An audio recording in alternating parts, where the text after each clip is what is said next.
Hello everyone, I am Nitin Kumar Arora. आज इस video में हम बात करेंगे कि जर्मनी जब आप आते हैं, स्पेसिफिकली इस कंट्री के बारे में बात करेंगे कि क्या क्या यहाँ पे एक्सपेंसेस होते हैं, क्या क्या खर्चे आपके होते हैं और क्या क्या आपने ध्यान रखना है जब आप जर्मनी मूव कर रहे हैं। अगर आप एक स्टूडेंट हैं जो बैचलर्स या मास्टर्स करने आ रहे हैं, तो आपको अपने एक ब्लॉक्ड अकाउंट शो करना होता है। ब्लॉक्ड अकाउंट में एक पर्टिकुलर अमाउंट होता है, समवट अराउंड 10,500 यूरोज, जो कि आपने शो करने होते हैं। या फिर अगर आप स्कॉलरशिप बेसिस पे आ रहे हैं तो आपको अमाउंट शो नहीं करना होता है। अगर आप फंडेड हैं किसी गवर्नमेंट एजेंसी से तो आपको कोई अमाउंट शो नहीं करना है ब्लॉक्ड अकाउंट में। बट स्टिल आप सबके लिए एक चीज़ बहुत ज़रूरी है, वो आपको पता होना चाहिए कि यहाँ पे किस किस चीज़ का कितना कितना खर्चा होता है, ताकि आप अपना एक असेसमेंट कर सकें मंथली बेसिस पे कि आप कितना, आपको अगर स्कॉलरशिप पे आ रहे हैं तो कितना आपको अमाउंट मिलेगा, उसमें से कितना आप सेव कर सकेंगे, कितना अपने फैमिली को वापस भेज सकेंगे और कितना अपने पास सेविंग्स कर सकेंगे। दूसरा, अगर आप ब्लॉक्ड अकाउंट लेके आ रहे हैं तो क्योंकि क्या होता है कि जब जो लोग ब्लॉक्ड अकाउंट लेके आते हैं, जो ब्लॉक्ड अकाउंट यहाँ ओपन करवाते हैं, तो उनको every month government of Germany उनके ही अकाउंट से 861 यूरोज के अराउंड आपको दे देती है कि दिस इज योर अमाउंट जो आपने अपने ऊपर खर्च कर सकते हो उस 10,000 यूरो में से जो आपने स्टार्टिंग में सेव करवाया था यहाँ पे अकाउंट में। अब होता क्या है कि क्योंकि गवर्नमेंट ऑफ जर्मनी से के फेडरल गवर्नमेंट बोलती है कि आपको जो है अराउंड 861 यूरो चाहिए अपने एक अच्छी क्वालिटी ऑफ लाइफ स्पेंड करने के लिए in Germany as a student, single student जो कि जर्मनी में है, तो 861 यूरो इज गुड अमाउंट, ठीक है। बट अब आप लोगों को ये है कि उसमें को सेव भी करना होगा, कुछ लोग मिनी जॉब भी करेंगे, तो हमें पता होना चाहिए क्या क्या खर्चे आ रहे हैं, क्या कहाँ कहाँ खर्चा हो रहा है। तो सबसे पहला सबसे मेन खर्चा जो जर्मनी में होके रह के आता है, that is for your accommodation. Accommodation सबसे ज़्यादा खर्च करने वाली जगह है, सबसे ज़्यादा जहाँ खर्च होता है। एकोमोडेशन जर्मनी में अलग अलग सिटीज़ में, अलग अलग स्टेट्स में अलग अलग प्राइस में मिलता है। जो मेजर सिटीज़ हैं जहाँ पे आप आते हैं, that is Berlin, Frankfurt, Munich, Stuttgart, right. तो हर एक स्टेट के हिसाब से, हर एक सिटी के हिसाब से आपका एकोमोडेशन के जो अमाउंट है वो वेरी करता है। एकोमोडेशन कौन कौन सा आप ले सकते हैं वो एक अलग एस्पेक्ट है, बट किस टाइप का एकोमोडेशन होता है उसके बेस पे डिपेंड होगा कि आप कितना अमाउंट पे करोगे। तो एकोमोडेशन जो है आपका अनफर्निश्ड हो सकता है, सेमी फर्निश्ड हो सकता है या फुल्ली फर्निश्ड हो सकता है। अब अगर अनफर्निश्ड है तो ऑब्वियसली उसका प्राइस बहुत कम होगा, फुल्ली फर्निश्ड है तो प्राइस ज़्यादा होगा। अभी जो मेरा अपार्टमेंट है सिंगल अपार्टमेंट फुल्ली फर्निश्ड। अब इसमें भी डिफरेंस आ जाता है कि अब अच्छा, अनफर्निश्ड में क्या होता है कि आपको कुछ चीज़ें लगी हुई नहीं मिलेंगी, फुल्ली फर्निश्ड में यू हैव एवरीथिंग, आपको आना है, बैठना है, एंजॉय, ठीक है।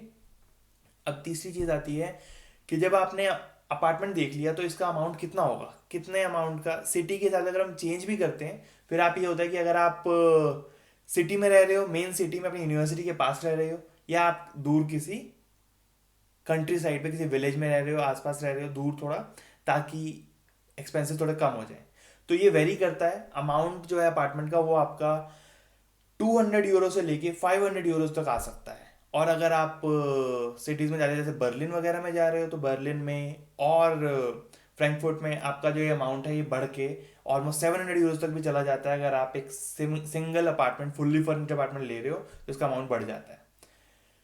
अब तो इसका मतलब अगर आप एक नॉर्मल अच्छा अपार्टमेंट ले रहे हो सिटी में, तो you have to spend somewhat around 300 euros.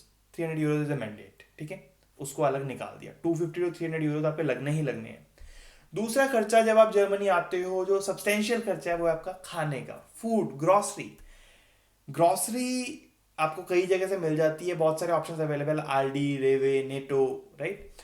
But बात ये आती है कि खर्चा वो जब हम स्टार्ट करते हैं उसके बारे में हम और वीडियोस भी बनाएंगे कि क्या ग्रॉसरी पे कितना खर्चा आता है, मतलब अगर आप अलग अलग स्टोर से लेते हो उसको कंपैरिजन भी करेंगे हम।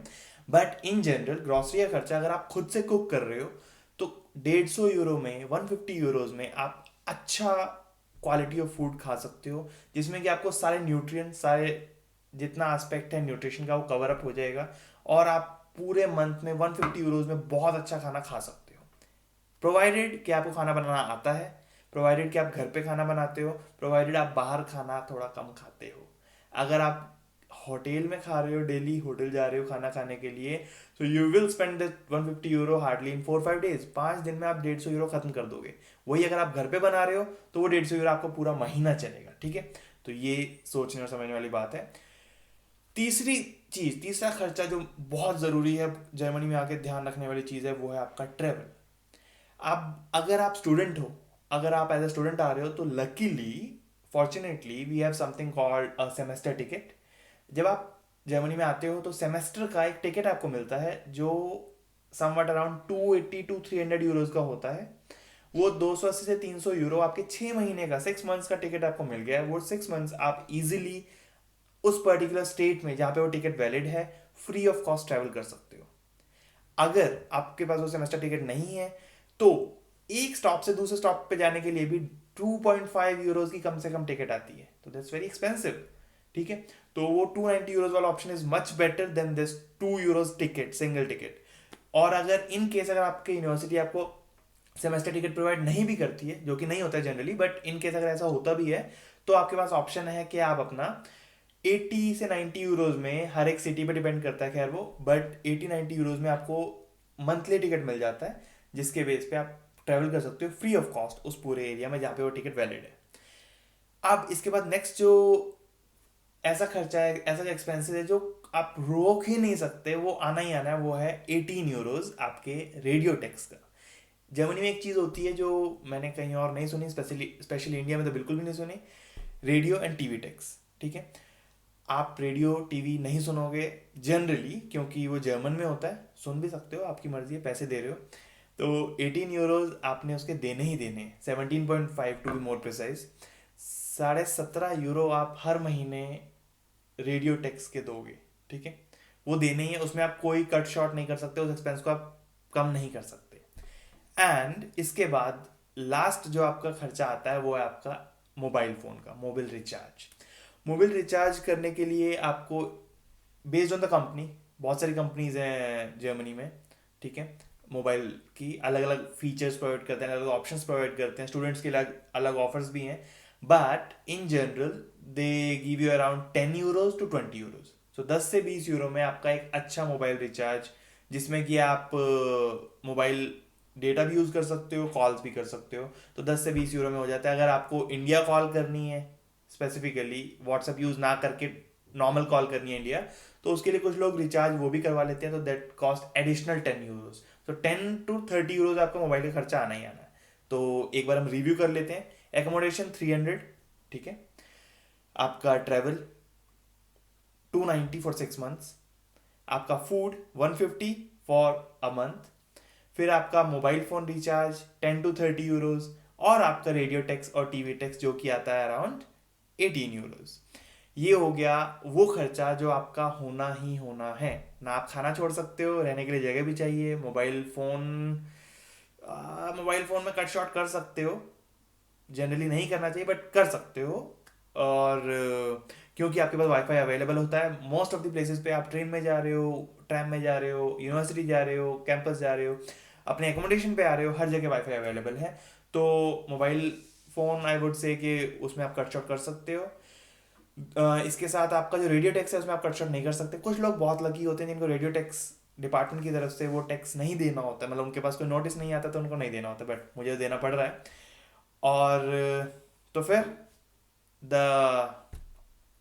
End of the story is कि आपका एकोमोडेशन है जिसमें आप प्राइस ऊपर नीचे कर सकते हो। अगर आप सिंगल अपार्टमेंट ना लेके शेयर्ड अपार्टमेंट लेते हो, अगर आप कुछ लोगों के साथ रहते हो, अगर आप अपना खाना खुद से बनाते हो, तो आप बहुत अच्छा अमाउंट बचा सकते हो। जब आप इन सारी चीज़ों को ऐड ऑन करोगे तो आपका monthly expense would be somewhat around 550 to 600 euros. That means अगर आप अपने ब्लॉक्ड अकाउंट से भी 861 यूरो 861 यूरोज ले रहे हो, उसके बाद भी आपने सेव कर लिए कितने, ऑलमोस्ट 250 यूरोज। सो 250 यूरोज आपने सेव कर लिए, जो कि आपके आगे यूज हो जाएंगे, या फिर आप उसे इंडिया वापस भेज सकते हो। साथ के साथ अगर आप स्टूडेंट है तो आप मिनी जॉब भी कर सकते हैं, that is somewhat around 450 euros. तो आपका सब कुछ मिला के it turns out to be a good investment, और रिटर्न्स अच्छे हैं। एक्सपेंस मैनेजमेंट करना बहुत ज़रूरी है, क्योंकि अल्टीमेटली आप एक डिफरेंट कंट्री में हो, यू नेवर नो कि आपको कब पैसे की ज़रूरत पड़ जाए। और अगर आप ये सेविंग करके रखते हो तो आपको बाद में फिर अपने घर से एक्स्ट्रा पैसा नहीं मंगवाना पड़ता है। जो आप 10,000 यूरोज लेके आए थे उसमें आपने पूरा ईयर को अच्छे से स्मूथली चला के सेव भी कर लिया, कि बाद में अगर ज़रूरत पड़ती भी है तो आपके पास वो अमाउंट है, ताकि आप इजीली रह सको बिना किसी प्रॉब्लम के, right? And with these words I bid a goodbye, and बहुत ही जल्दी हम नए नए टॉपिक्स के साथ, नई नई वीडियोस के साथ हम मिलेंगे, and see you very soon in Germany.